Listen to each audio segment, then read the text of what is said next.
तो जैसे कि लास्ट एपिसोड में हमने देखा था, जो रेफरी होता है वो अनाउंस करते हुए बोलता है कि जो सेकंड फाइट होगी वो शेन जियांग और जो याओ चोंग है उन दोनों के बीच में होगी। जो सुनकर अब जो याओ चोंग होता है वो चिल्लाते हुए जियान से बोलता है कि ब्रदर जियान, आपके लिए सही यही रहेगा कि आप अपनी हार को मान लो, क्योंकि आप मुझसे कभी भी नहीं जीतने वाले। इस फाइट को तो मैं ही जीतूंगा। और याओ चोंग की इस बात को सुनकर जो जियान होता है वो याओ चोंग से बोलता है कि तुम याओ फैमिली के बाकी लोगों से थोड़े अलग हो, क्योंकि जैसे याओ फैमिली के बाकी के लोग बातें करते हैं तुम उस तरह से बातें नहीं कर रहे।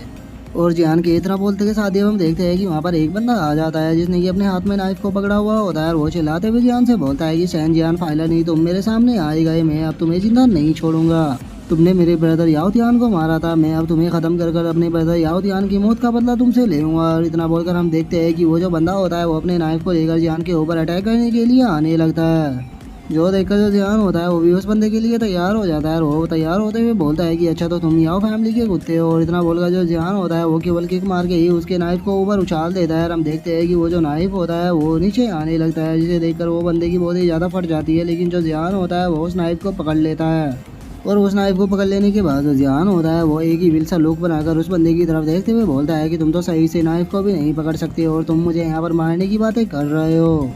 लगता है कि तुम्हें मुझे आज यहाँ पर थोड़ा सबक सिखाना होगा ताकि तुम्हें पता लग सके कि अपने से पावरफुल लोगों के सामने किस तरह से पेश आना चाहिए। और इतना बोलकर जो जियान होता है वो उस बंदे के ऊपर नाइफ से अटैक कर देता है।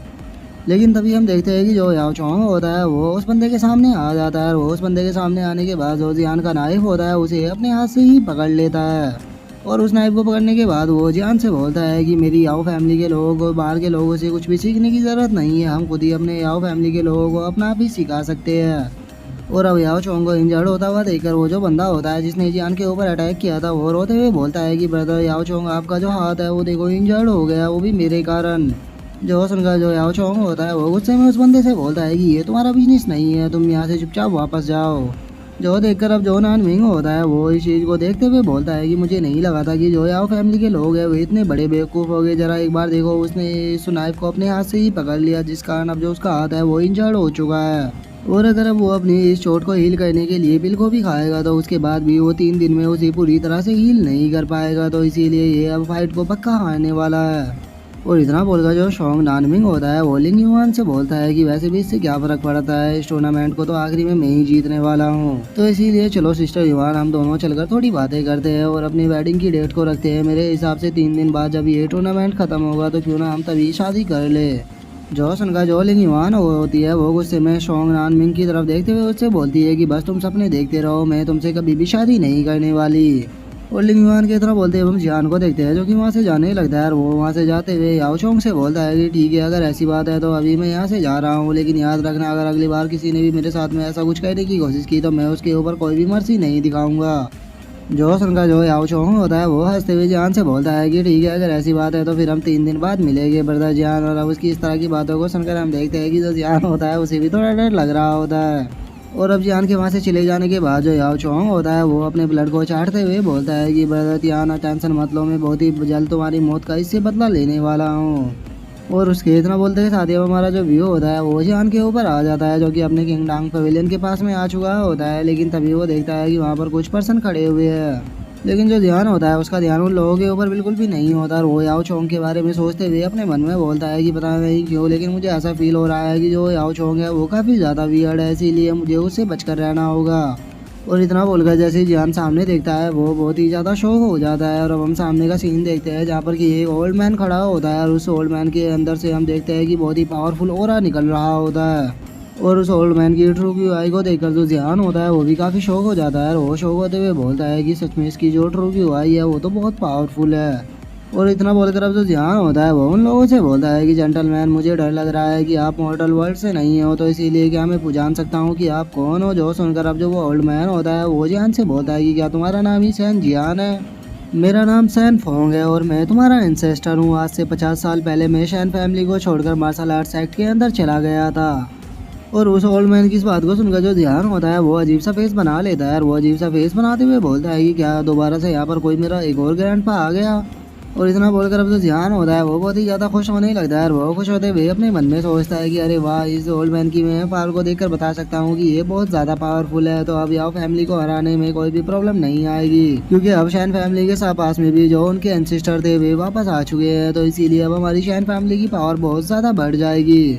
और जियान ये सोच ही रहा होता है, लेकिन तभी वो जो ओल्ड मैन होता है वो जियान से बोलता है कि मैं यहाँ पर तुमसे एक बहुत ही ज़रूरी बात कहने के लिए आया हूँ। जो सुनकर जो जियान होता है वो बहुत ही ज़्यादा खुश होते हुए बोलता है कि सीनियर, आप मेरे एंसिस्टर हो, तो आप मुझसे जो भी रिक्वेस्ट आते हो आप बेफिक्र बोल सकते हो, मैं आपकी रिक्वेस्ट को पूरा ज़रूर करूँगा। जो सुनते के साथ ही हम देखते हैं कि वो जो ओल्ड मैन होता है वो गुस्से में अपनी छड़ी को ज़मीन पर मारता है और वो गुस्से में जियान से बोलता है कि तुम्हें मेरे साथ अभी के अभी याओ फैमिली के अंदर जाना होगा और याओ फैमिली से अपोलोजाइज करनी होगी और उनके साथ में फ्यूचर में कोई भी ट्रेबल नहीं करोगे। जो सुनकर अब जो जियान होता है वो भी बहुत ही ज़्यादा शौक हो जाता है और उसे कुछ भी समझ में नहीं आता कि आखिर उसका एंसेस्टर ही उसे याओ फैमिली से माफ़ी मांगने के लिए क्यों बोल रहा है। जिसके बाद अब जो जियान होता है वो ओल्ड मैन से बोलता है कि सीनियर सैन, मुझे समझ में नहीं आ रहा कि आप आखिर ऐसी बातें क्यों कर रहे हो, आखिर आप क्यों चाहते हो कि मैं जाकर याओ फैमिली से माफ़ी मांगूँ, क्योंकि याओ फैमिली तो हमारे लोगों के लिए ही ट्रेबल खड़ा करती है। जो सुनकर अब जो वो ओल्ड मैन होता है वो चिल्लाते हुए जियान से बोलता है कि तुम कुछ भी नहीं जानते हो, जो याओ फैमिली है उसने मेरी बहुत ज़्यादा मदद की थी, जिसके कारण ही मैं मार्शल आर्ट्स एक्ट के अंदर इंटर कर पाया था, कि तुम्हारी हिम्मत कैसे हुई याओ फैमिली को अपना एनिमी बनाने की।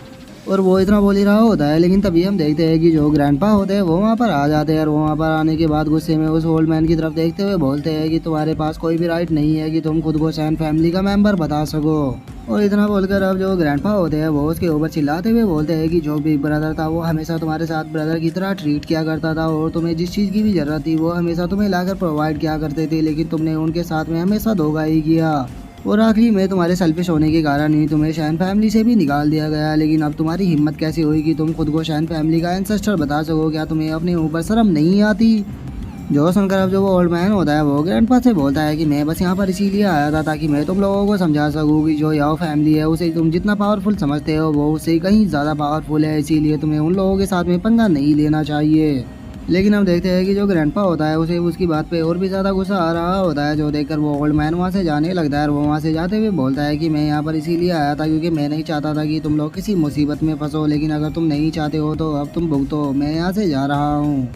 और अब उस ओल्ड मैन के वहाँ से चले जाने के बाद जो ग्रैंडपा होते हैं वो गुस्से में बोलते हैं कि सच में ये बंदा बहुत ज़्यादा वियर्ड है, मैंने कभी भी नहीं सोचा था कि ये याओ फैमिली के छोटे से फेवर के लिए अपनी खुद की शैन फैमिली के लिए भी खिलाफ खड़ा हो जाएगा। जो सुनकर अब जो जियान होता है वो ग्रैंडपा से बोलता है कि ग्रैंडपा, मैं आपसे एक चीज़ जानना चाहता हूँ कि जो मार्शल आर्ट्स एक्ट के डिसाइबल होते हैं वे क्या इतने ही पावरफुल होते हैं। जो सुनकर जो ग्रैंडपा होते हैं वो जियान को बताता है कि हाँ, ये सभी आउटर साइड के डिसाइबल है, लेकिन ये जो ओल्ड बास्टर्ड है इसका स्टेटस वहाँ पर काफ़ी ज़्यादा हाई है। और अगर तुम पावरफुल डिसाइबलों की बात करो तो जो सबसे पावरफुल डिसाइबल होते हैं वे इनर डिसाइबल होते हैं और इनर डिसाइबलों से भी पावरफुल ट्रू डिसाइबल होते हैं। जो सुनकर अब जो जियान होता है वो भी काफ़ी ज़्यादा खुश हो जाता है और वो खुश होते हुए बोलता है कि सच में मैं इन चीज़ों के बारे में जितना ज़्यादा सुन रहा हूँ मैं वहाँ पर जाने के लिए और भी ज़्यादा क्यूरियस हो रहा हूँ। और अब जियान के इतना बोलते के साथ ही जो हमारा आज का एपिसोड है वो यहीं पे कंप्लीट हो जाता है। तो अब नेक्स्ट एपिसोड में देखिए कि आगे क्या होता है। अगर आप लोगों को वीडियो अच्छी लगी हो तो लाइक करना, चैनल को सब्सक्राइब करना। मैं मिलता हूँ नेक्स्ट एपिसोड में, तब तक के लिए बाय बाय गाइस।